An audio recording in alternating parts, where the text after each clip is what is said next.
Hello, my name is Dr. Allison Brys, and this is Rosie. And I'm Dr. JJ Coate, and this is Gunner, and we're from the Ohio Veterinary Medical Association on behalf of the Public Education Committee. Today we're here to talk to you a little bit about our common household items that you can find around this holiday season that could potentially be dangerous or traumatic or even toxic to our furry friends. The first and most common would be our Christmas tree. One of the most common household items. It doesn't matter if it's artificial or if it's real, whatever species, they all cause very similar side effects. And that would be vomiting, a loss of appetite, some loose stool, or perhaps even a little depression. The other thing to consider as well, once your needles start dropping, if they start ingesting that, if they ingest too many of them, it can actually create a little bit of an obstruction in their small intestinal tract. So be very cautious, and you may have to vacuum a couple of extra times. Trees are not the only plants that we bring inside during the winter season. Poinsettias, amaryllis flowers, mistletoe, holly, garland are all things that we bring inside that could pose potential dangers to our pets as well. The easiest way to prevent ingestion of these plants is to actually keep them out of the reach of your pets. However, if you think that your pet has nibbled on or chewed on any pieces of any of these plants, you should contact your veterinarian because the toxicity levels with these plants vary. So it's important to know what you think they've eaten, what plant type, and what part of the plant. Not only that, if you have a Christmas tree, you probably are going to have some lights and some bulbs associated with decorating that Christmas tree as well. But make sure that you are very careful with how you decorate your Christmas tree. Lights can be very dangerous to our animals, especially if they bite into the extension cord or the line itself, as it can cause electrocution. If you've ever seen that famous video, Christmas Vacation, the scene with the cat underneath the chair bites down on that light bulb strand and poof goes the cat, and they had to throw the chair out. So hopefully it would never be that severe, but it is a similar concept of what you would be dealing with at home. So make sure that you dress your tree accordingly and keep the lights and extension cords out of the vicinity of your animal so that it's out of reach for them.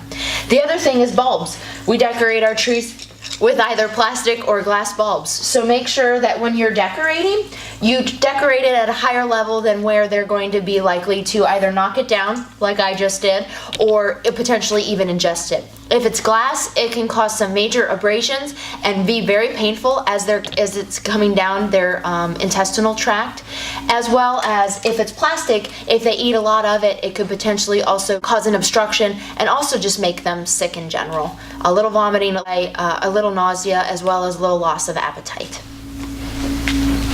Batteries are a common underlooked hazard for our pets. On Christmas morning, when we have boxes and wrapping paper and toys strewn all over the floor, a lot of those toys require batteries. So it's easy for those batteries to fall down on the floor and for your pets to come along nosing and pick them up. They're small, they're interesting for the dogs to chew on or the cats to play with, but they do pose the danger that if they're chewed on, they can actually leak, and if they're ingested, those chemicals can cause burns and abrasions in the mouth, in the esophagus, or even down into the rest of the GI system. So it's important to keep the batteries stowed away and make sure they don't get lost underneath the wrapping paper and boxes.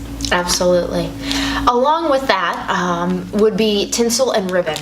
So it's not used as commonly as it once was, but tinsel can be very traumatic and dangerous if our pets ingest it, especially cats. They are notorious for that.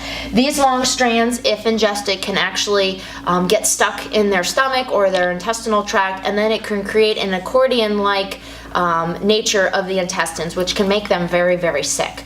The other thing, very similar, ribbon as well. Christmas ribbon, if ingested, can cause very similar effects, and a lot of times, in most cases, will require surgery for treatment and removal. So be very cognizant. If you are using tinsel, don't put a lot of it, and make sure it's out of reach of your animals. If you're wrapping your gifts, make sure you keep a close eye on them, that they don't have access to it and potentially couldn't ingest the ribbon as you're decorating. Now, Allie, I did actually wrap this present just for you. Oh, thank you, JJ. What is it? Chocolate.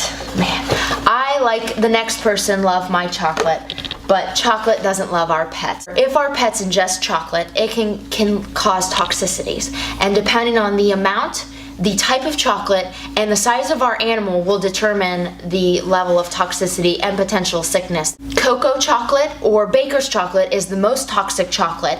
Next comes dark chocolate, then comes semi-sweet chocolate, and followed up lastly by milk chocolate as being the most mild in nature.